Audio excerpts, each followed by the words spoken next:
الحمدللہ نحمدہ ونصلی علی رسولہ الکریم اما بعد فاعوذ باللہ من الشیطان الرجیم بسم اللہ الرحمن الرحیم۔ میرے پیارے دوستوں، بھائیوں، بہنوں، بزرگوں، اہل سلسلہ اور ایمان والے مسلمان، آپ سب کو خادم سید نظام الدین چشتی کا السلام علیکم۔ آج کے اس پروگرام کا اہم موضوع ہے معراج النبی۔ معراج النبی اسلام میں ایک بہت ہی اہم واقعہ ہے جس کی تفصیل ہم نے اپنی زندگی میں متعدد بار کتابوں سے اور علماء کرام سے سنی ہے۔ خادم لیکن آج آپ کے خدمت میں اس واقعے کا اصل روح پیش کرنا چاہ رہا ہے، جو کہ میں نے مختلف کتابوں سے اور اولیاء کرام کے جو اقتصابات ہیں، ان کی کتابیں ہیں، ان سے میں نے پڑھا ہے، اور جو حضرت قبلہ پیر و مرشد داتا سید امیر الدین چشتی نے مجھے عطا کیا ہے۔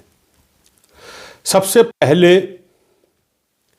معراج النبی کو اگر تاریخی پس منظر میں دیکھا جائے تو معراج النبی کا واقعہ طائف شہر میں حضور اکرم نبی کریم صلی اللہ علیہ وسلم کی دعوت ایمان کے بعد پیش آیا ہے، اور ہمیں پتہ ہے،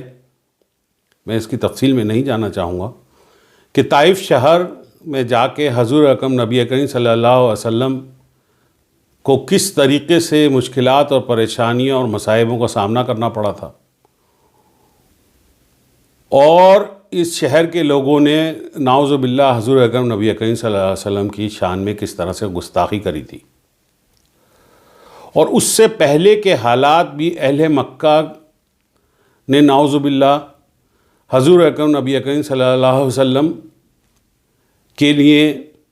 جو ظلم کی روایت کو برقرار رکھتے ہوئے ان کے لیے پریشانیاں اور مشکلات پیدا کری تھی، وہ بھی ہمیں سب کو پتہ ہے۔ اب اس مشکل والے دور کے پس منظر میں ہم معراج النبی کو دیکھتے ہیں، تو معراج النبی کا واقعہ ہمیں یہ درس دیتا ہے کہ معراج اللہ تعالیٰ نے اپنے بندے کو اپنے پاس بلا کے یہ پیغام دیا کہ ہر مشکل کے بعد آسانی ہے، ہر تکلیف کے بعد راحت ہے، اور امید جو ہے وہ انسانیت کا سب سے اہم ترین احساس ہے۔ یعنی کہ مشکلات میں گھرے ہوئے انسانیت کو معراج النبی سے امید کا ایک پیغام پہنچایا گیا ہے۔ طائف کے واقعے کو اگر آپ مد نظر رکھتے ہیں کہ حضور اکرم نبی کریم صلی اللہ علیہ وسلم، میری مال و جان، میرے جان، میری اولاد، میرے والدین آپ پہ قربان، جب ان کے منہ مبارک پہ خون پہنچ چکا تھا اور خون سے وہ رنگین ہو چکا تھا چہرہ مبارک، چہرہ اقدس، تو آپ نے اس کو صاف کرتے ہوئے اللہ رب العزت سے دعا کی، اے اللہ تو ان بندوں کو معاف کر دیجیے، ان کو سمجھ نہیں ہے۔ اس مقام پر انسانیت کو ایک پیغام دیا گیا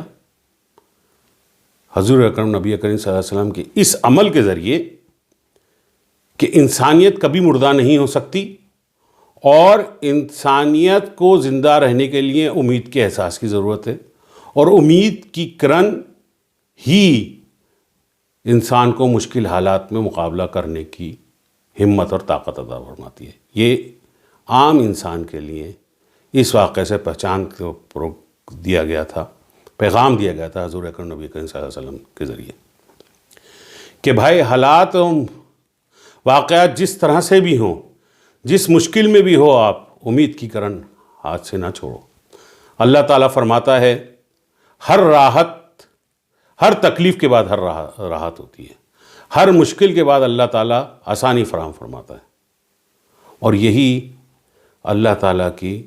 رحیم و غفور ہونے کی نشانی ہے۔ اللہ تعالیٰ اپنے بندوں کو مشکلات اور پریشانیوں میں ڈال کے ان کے امتحان لیتا ہے، اور جب وہ مشکلات اور پریشانیوں میں اس کے امتحان میں پورا اترتے ہیں تو ان کے مرتبے کو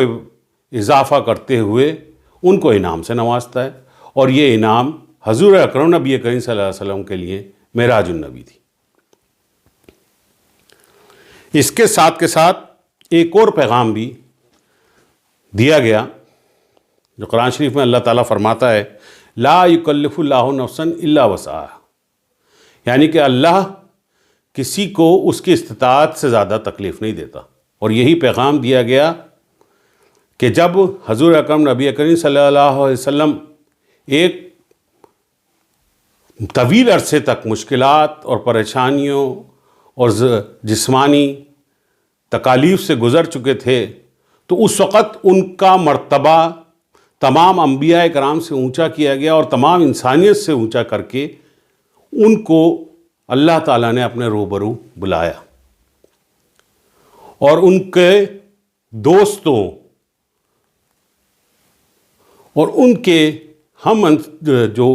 انبیاء کرام تھے، اللہ تعالیٰ کے بزرگ انبیاء کرام تھے، ان سے ان کی ملاقات کرائی، تاکہ دل میں ایک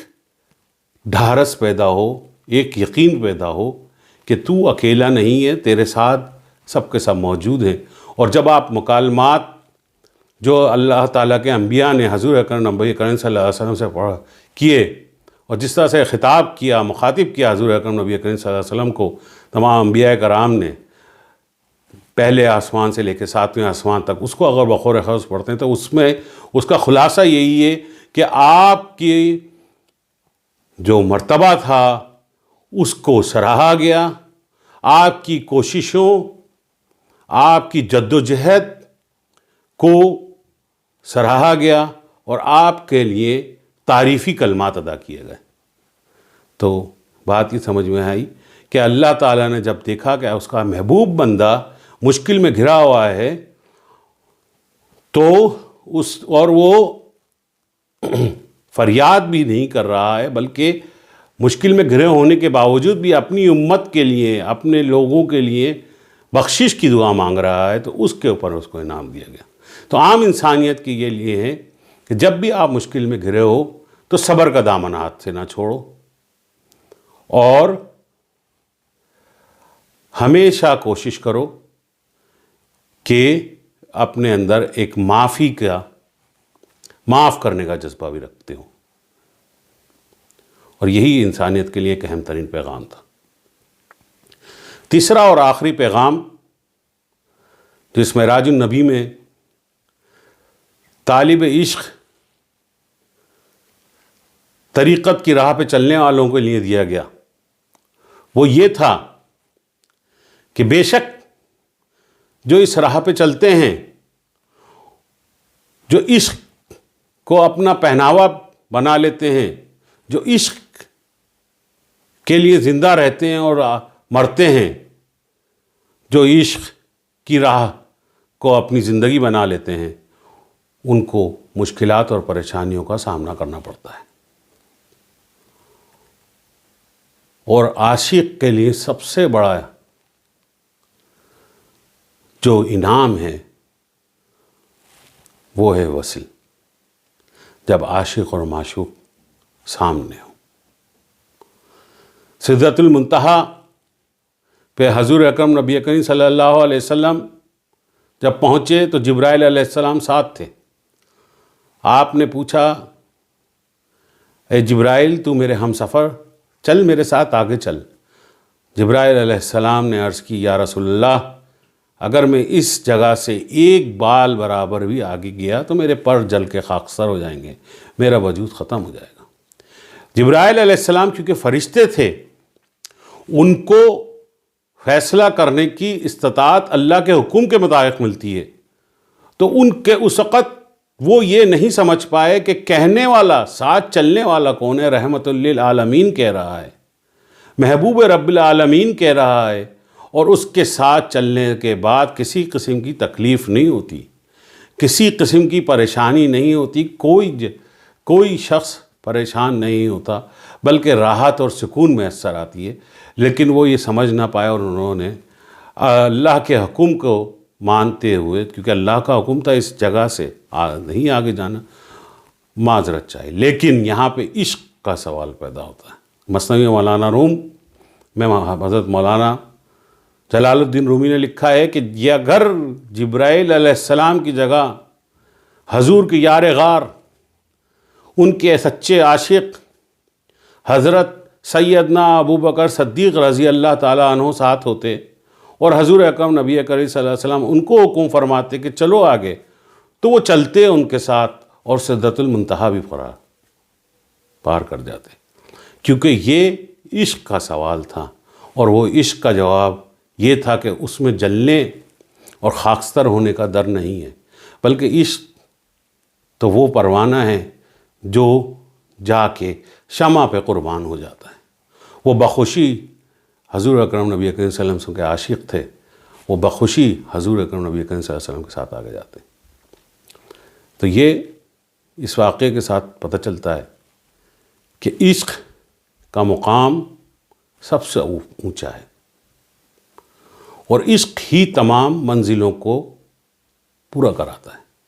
اور عشق میں ہونے والی مشکلات یا پیش آنے والی اس رائے حق کے اندر پیش آنے والی مشکلات یا پریشانیاں استطاعت سے زیادہ نہیں ہوتی ہیں، اور جب ان مشکلات اور پریشانیوں کے بعد راحت عطا ہوتی ہے تو مراتب میں اضافہ ہوتا ہے، اور یہی معراج النبی کا اصل پیغام ہے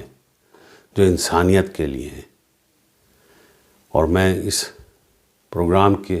حوالے سے دعا کرتا ہوں کہ اللہ رب العزت ہم تمام مسلمانوں کو اور اس دنیا کے تمام انسانوں کو جو مشکلات اور پریشانیاں درپیش ہیں ان کے حل ہونے کی توفیق عطا فرمائے، ان کی آسانی عطا فرمائے، اور ہر انسان پر جس کے دل، جسم، جان، مال اس وقت پریشانی میں جکڑے ہوئے ہیں ان کے لیے آسانیاں عطا فرمائے، ہم سب کو آسانیاں عطا فرمائے اور آسانیاں بانٹنے کی توفیق عطا فرمائے، خوشیاں عطا فرمائے اور خوشیاں بانٹنے کی توفیق عطا فرمائے، اور ہمیں مشکل اور پریشانی کے وقت میں استقامت والی رہنمائی عطا فرمائے کہ ہم صبر کا دامن نہ چھوڑیں،